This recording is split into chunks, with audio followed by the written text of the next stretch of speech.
In the last video we saw how you could get the keys, public and private. And this is a quick overlook. These are my given values, P and Q. P and Q are prime values, by the way. And P and Q always have to be prime. And this was our message. Now we come to the encryption and decryption part, and then just for reference, this is our public and private key pair. Encryption, decryption. Since we already have the public key, private key, it's very simple to just follow the formula. Actually, I think I'll need more space than this. I'll just remove this for now. Okay, come on. I'll bring on the formula as well. So 333. And the formula for encryption is just m to the power of e mod n. So 4 to the power of 3 mod 33,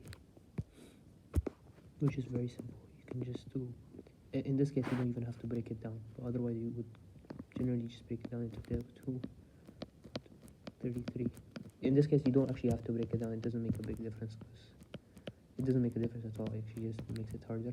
I'm just showing you how, if you had a bigger thing, you do 16 mod 3, you get 16, and you have 4 mod 3, it would just be 4. It didn't make a big difference, so I could just make it 64 mod 33, and the value that you actually get is 31.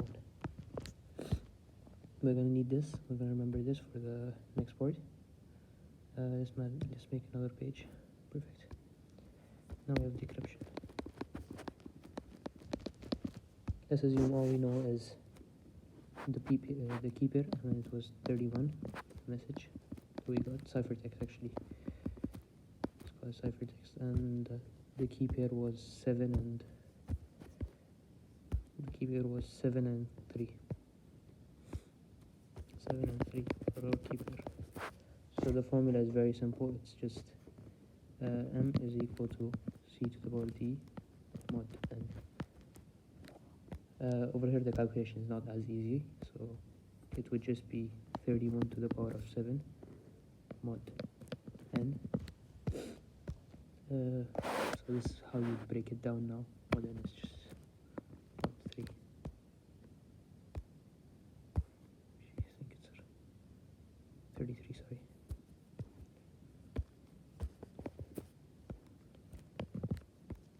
Yeah, actually even here you don't really have to break it down, because no, you actually have to break it down. So, but you can break it down into something way simpler, because you can use alternative classes. So I'll show you how you do that. 31 could be 31 mod 33 to the power of 7 mod 33, right? You could just do 31 mod 33 and equivalence class is equal to minus 2 mod 33.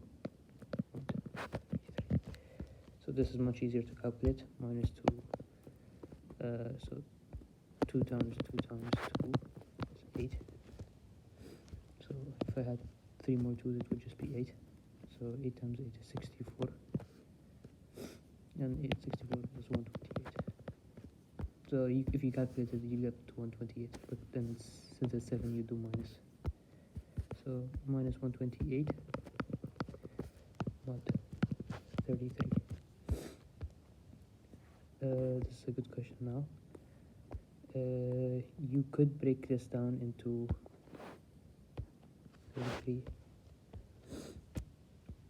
So when you're going negative, it would definitely just be minus 33, minus 66, minus 99.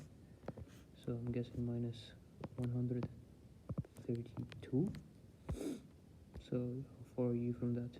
You're plus 7, plus 4, sorry. So we just take this.